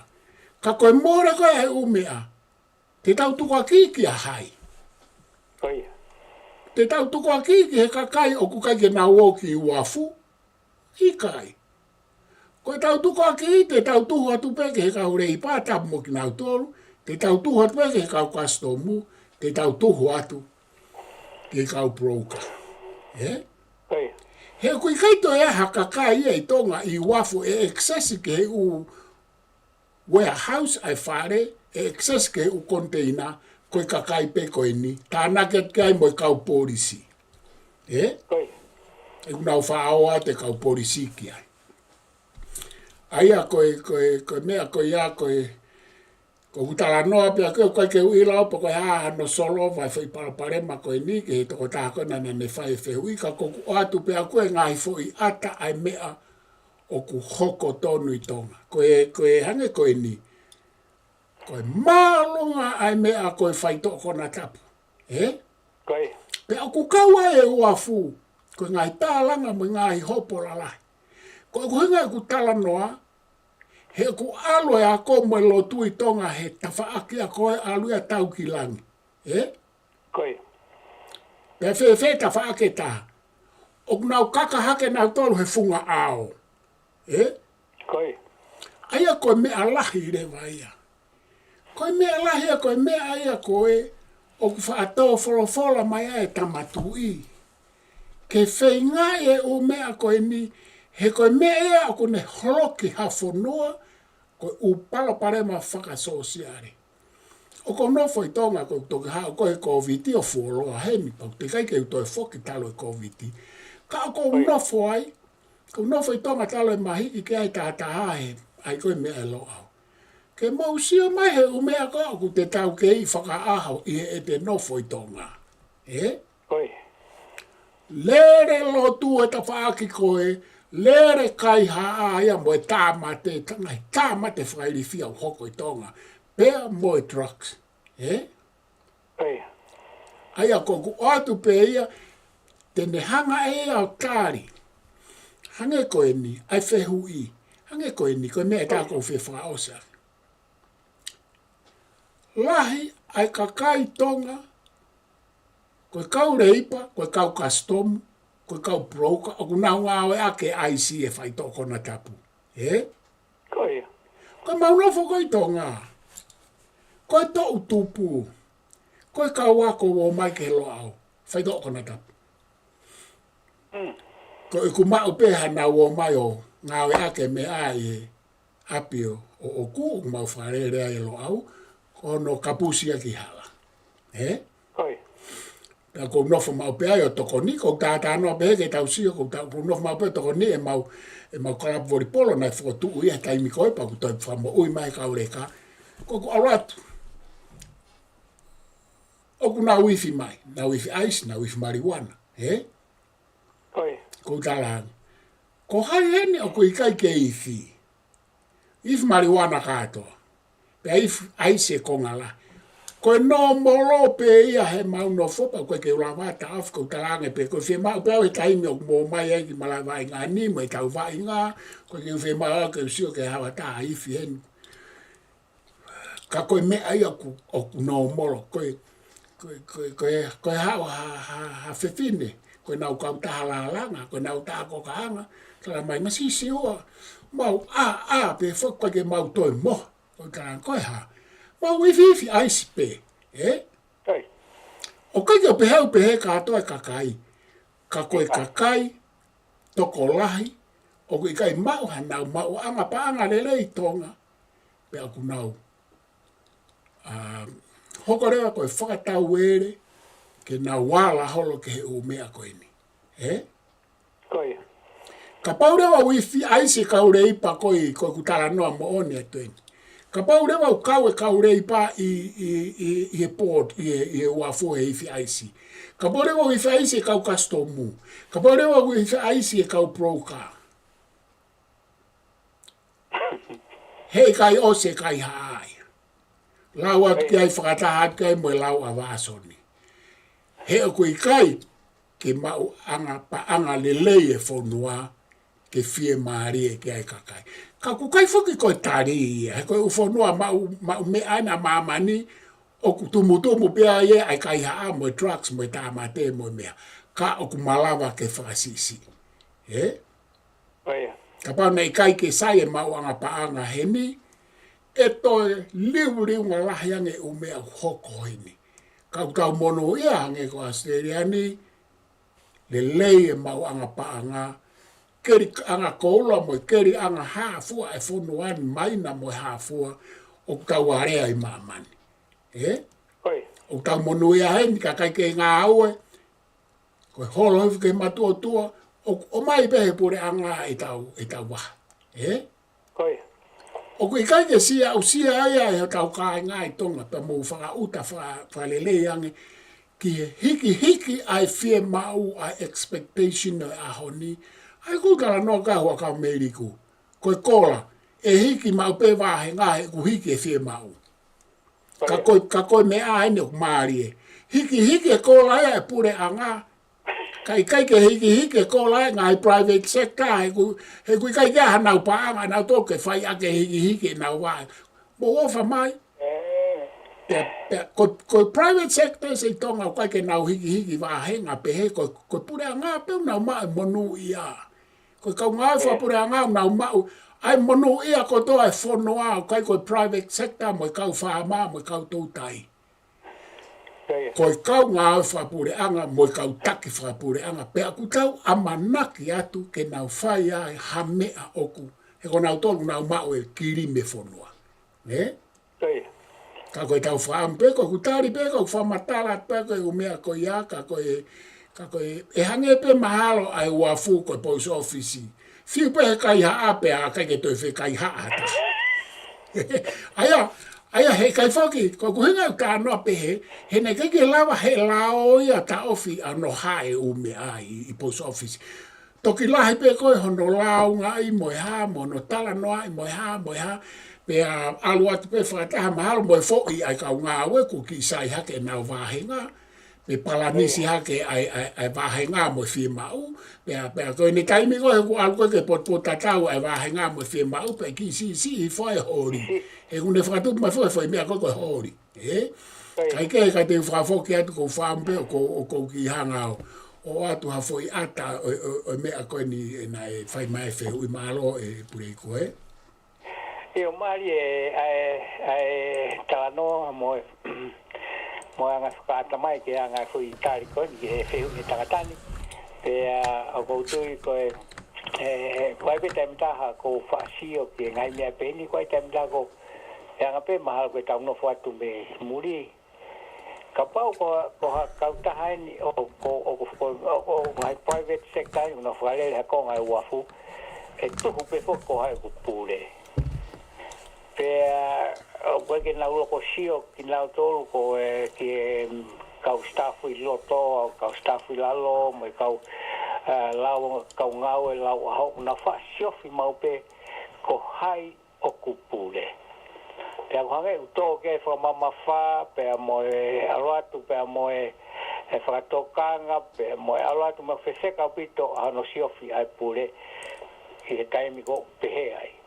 Pe koe na kuke whakaata lelei mai mo ni lai au pito koe si vahe ia koe ne si kau ngā o whakaalau aho koe nei tau ngā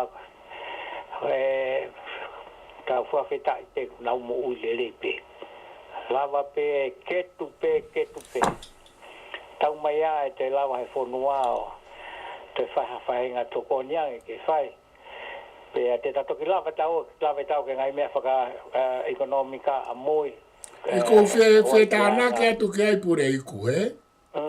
Tā noa pia ke me tau ke i tō ngā. Koe time lai o ku te whiwhiri, pe o ku mo ui whe kaka i tō ngā, he? Koia. Ko ku hingan ke tūnga wāhenga, he? Koia. Koe mea koe o kou ilo koe ku nofo i tō ngā. Whakawhekai, ko ki tau tōru koe ni muri ni, koe mea ia o ko i kaito e vei ua e fōi, whehu i koe ia, koe hā mea o ku te ai a tō ngā, koe te mea te ki tau tōru, he koe, ia e mau ngai kau ngā api, ai e kakai ngai api, o koe i kai ke huilo ia pe ku nau mo ui whe. Ka koe anga ia, koe mea pe wha awe kai kumana tu nā tau tupu pe he kotoa hake pe, ka nā tau kei lava pe o mo ui, he? Oia. Pea neongo ka hange ko holau tau mai whaka no whano wholoa, pea ko whia maari e tau mea kotoa, hawha hinga ta whake. Koe kai peke tau whia maari e tau he ni koe tau vare pea tau tō, he? Koe fute pire ko os folahi mai e tau mea toko ni, ko os folahi mai e siri ni, os folahi mai whainga maari e, koe kai peke tau, koe tau whakapiko pea tau tō ke tau o to inasi he u mea koe ni, i he whaunga ke heke, ka kotonga. O whakalaka a pita tonga e u mea lahi ka koe kutara noa, koe kunofo koe ai, o ko whanofo mau peo tala noa mulu seane pe o ku mo ui whea ka kai e ni i o ma iloi, o kui kai e nau ngā ue, he? Koia. Sai, o kui ai whamiri o ngā ue pe toko taha, he? Koia. Ka koe, mana tui koe mea mahu inga he tonga aia ke whai hono whatongia, tatau po ke whatongia ke whanua, whatongia ke lotu, whatongia ke hea, tatau ai peka ku tae sirini e ke ilawa pe whatongia ai. Ka koe mea koe ma whatonga ngai, koe tari mahino taha, koe mo oi ai ka kai tonga, koe mo ui pepea me nau ngai whamiri, pea ku tau whapehe foki. Si, tau toi ai, tau toi ke nau whakawhalala, mo kai ke nau ngā ue, mo kai ke nau hā, he? Koia. O kai pe whaahinga ngā ue, mo whahinga mo ui a kakai tonga, ka koe mea koe kou lawe i, ko ki tau tolu o ku tau toko ni lahi, he kui ai ngāhi mea o ku hoko, hange whoko e lau koe sa mela kispohiwa. Koia. Koe lau o ku ua, tau whakawhalala pe tau tolu koe ngā koe tau mo i whakai ngā o ku whakawhalala koe lau i e ta. Ka koe tau moi whakai ngā o kai ke tau whakawhalala. Koe tau moi whakai ngā o ku whao ki tau tolu ke tau whewhalala aki. Koe. Tau whewhakawhalala aki. O kou o atu o ku ke o mai he whaunga e taha. Koe tau moi whakai ngā. O kai ke whao e tau moi whakai ngā tau tolu ke te tokoto pe kai whawhanga ki ta e he taha. Hikai. Koe mea whokia, koe mea whokia nei tala noa kia Samuel a Crispo hiwa, tapu mo ia na ne pehe koe tau moi whakai ngau ne omie fwoi mea koe whawhalala. Ka koe kulawe i, koe tau tupu hake, o ku tau whewhakawhalala aki, o ku tau whewhakawhetongi aki, o ku tau whewhakangāwe aki, o ku tau whoaki e tue, o ku whoaki mai e, o ku tuwha tue, o ku tuwha mai e, koe angai tau mo ui, pe o ku hanga he foi mea koe ia, o kei ai pe ka kai tonga neo e nau masiwa ke nau mo ui. Koe mea koe taha. Nei hawa sa mela Crispo hiwa ai ka kai ke nau whawhalala ke pure anga. He? Koe. Ai foi mea e kou whai muri ni. Koe ai ke pehe. Pure anga whai mai e. Pure anga whai mai e. Ka oku malawa whoke mea koe ai muri ni koe tau pea pure anga whai mai e. Ia e taimeni u nau whai mai. He kulahe e tau pa anga he ne munglahe pa anga pure anga. He? Koe. Kana ai whoke foi mea koe ai tonga ke pehe. Pure anga whai mai e. Pure anga whai mai e. Koe kia pa anga e pure anga i tonga. Koe. Koe mea kou tau ilo i koe tonga. Koe tuku hau kou tānake he pure anga. O ku whiunga pe ia mo i whakalere ai ngāhi mea e ni ihi o i whonua pe oku toki o atu ai tuku hau me muri ni o whakaka. Tau e me fia o whakarere ki tau tolu pe sete o no me muri e ngai tuku hau me ngai tokon me muri me sirini tau o atu mo pe sete whanau me tau. Ka koku toi tāna ka tau e mea koe mau inga ka te au. Ai tau sio whialau e ngai langi mama o koe e kau tamatu i. E nau hanga o whai foi whakaukau ko tau whakalahi o ku whai ia i hono tuku mai tau toki muri. Koe. Koe whakalahi o tonga, ko hono whakafono a tonga, ko hono maloi a tonga, ko hono tokonia a tonga, koe uhinga ia, nei hanga ai e tau whahau mo e tamatui perehako whatawhei o whao e foi whakaukau ke tuku mai ki tau tolu. Ki murini kai ke tau whiunga kereke.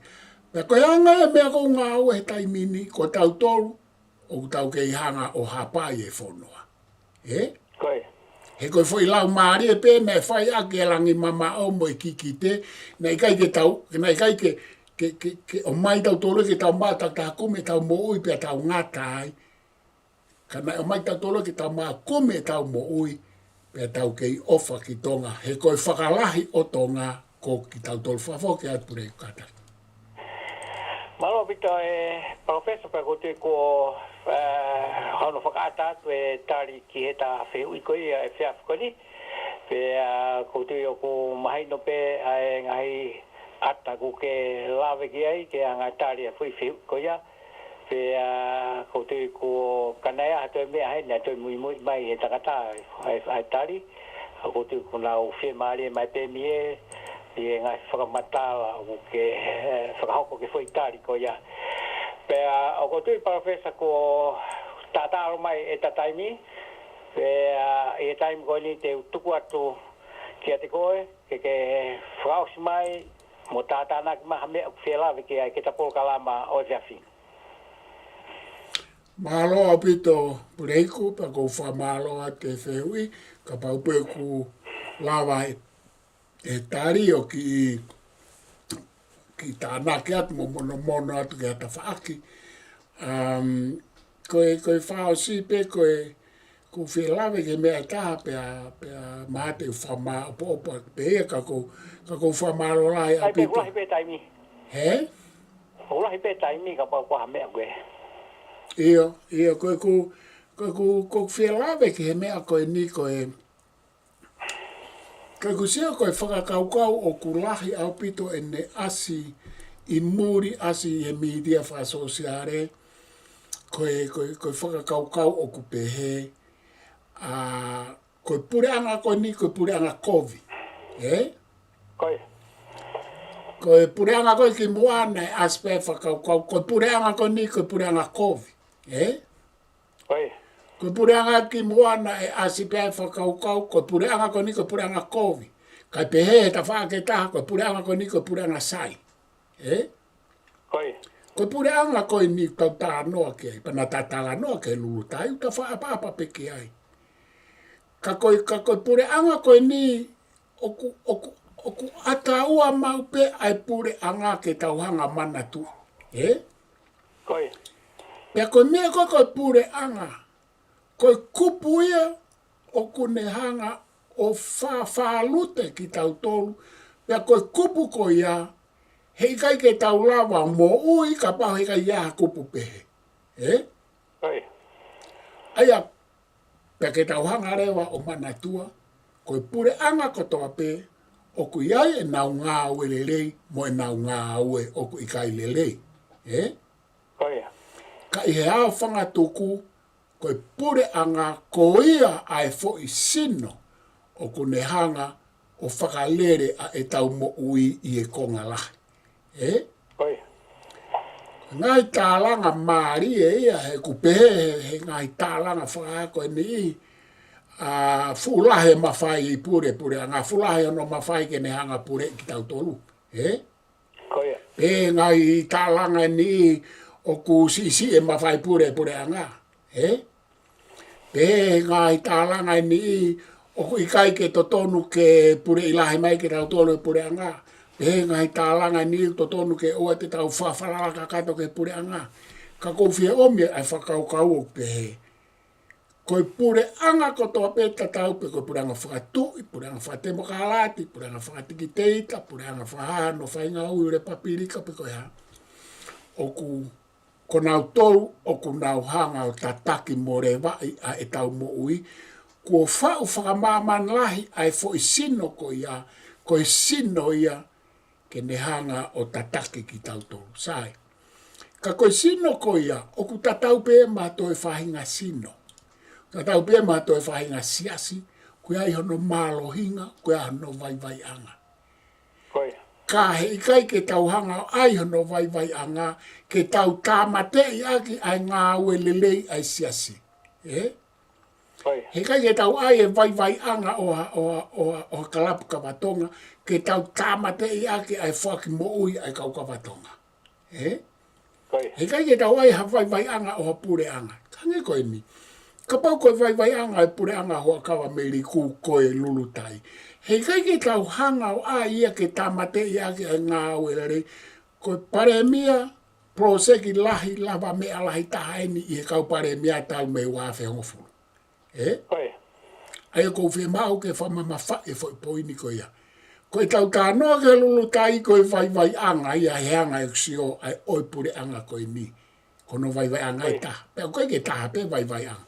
Koe tau no whai Australia ni o tau osi ilo ai umalo hinga mo vai vai anga osi atu e tau pure anga koe na e toke osi mo no ngai malo hinga mo e nau vai vai anga mo e nau corruption mo e nau ha mo e nau ha.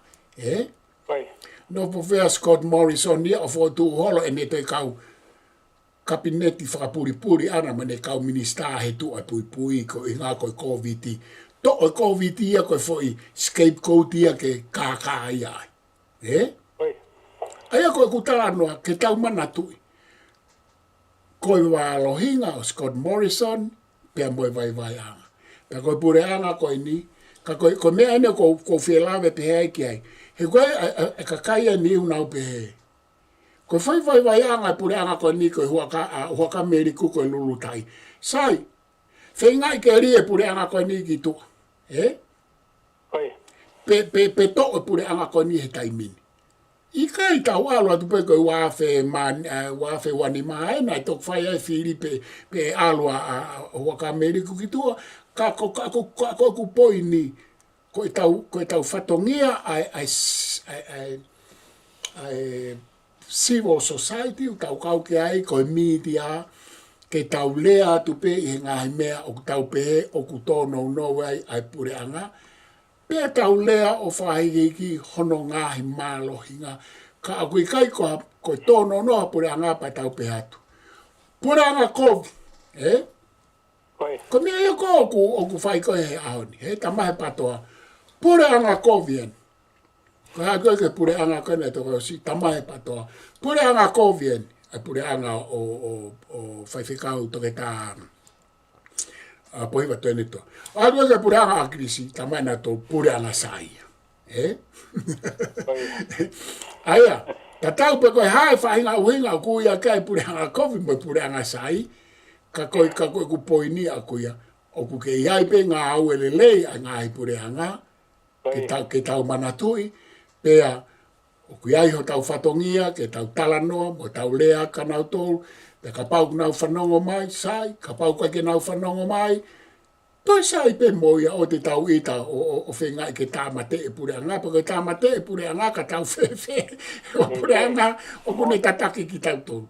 Kai whawauke atu e pure iko, Ko tau ka meos mitani ma pe me hiva pe ko la vai ai lave mo popo tala no mo fotu whakaukau ngā whehui pe i kai ngata i topic mau inga o whiafkoni ko ka hau lulu tai alu pe foke tau whaki programa ko ai ngā utopic i hangai ko lulu tai topic i hango mea na lave ke profesa lahe o pite mea ke hulu i mea te tato humai pe amui to siofia to anga developing o protonga whakahoko ki he Paul Kalama koe ni ka koe ni ko lava le hono whamapopo mai me whakawhiwhiaf koe ni ko profesa toketa sosiua lafitani professor frau si mai ta programa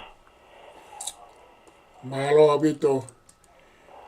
bito pureiku pe a o kou fia pena e lava pe a e ta malolo lei pe a malolo mo weiki mo tau kainga pe a o ku tau to e hoko mai eni ke tau ni ko e tau maho inga eni ke ta porokalama ko ni le tio a tuku ke hange to ke kamata e tau ngahi porokalama lo au he mahina katu i Februari e tau porokalama te fua fai fio ai multimedia ai letio pe mo e video ka ko tau maho inga eni he ko e ka weni tau te wa to ai ki fili fare area a ki tau toru i tonga pe ko tui ko ta programa letio o lave i pe ulahi pe ngai ka veinga to piki te ke to fili mai pe ke ta hoko atu ki ai ta whaka wike ua whoke ta programa i te ta hala i wika au pa ta toki hoko mai to apuri lulu koe ko ta lelera tu ta programa koe ni ke ta vahe pe ngai whakaukau pa ko whakatawange pe na e a watu e talanoa mo ta talanga ma whai pe a o ke a wake mo tau kainga pe a pampena e mahino ngai mea pe ko le famore pe kana ngai rea na toki tu a ko feinga pe ke fa matala e ngai uhinga ke to mahino anga no ngai mo no ngai whakaukau pe ko ofala ya ko ofala ke te ko e purei mo langi totu mo family pa pe ke tonga ko to pe ka utata wat malo ko tala me sinte wano pa me hiva pe ko lava lele ai programa ai university lo au ono fa hoko mai pe me kolomoa me ken pela ke fe afkoni fo malola ya tu katiko professor ka mai luciani me fa lau mo family mi hena foi o fa ka te moto pe ke ka ngau e ko to o fai mai fatungia dele pe me hena ai university lo au te matata watu he ka te mate foku watu o se ha wike ta wike u ha ko mai o kala tata pe me 2 MCL 100.3 FM malo bito fat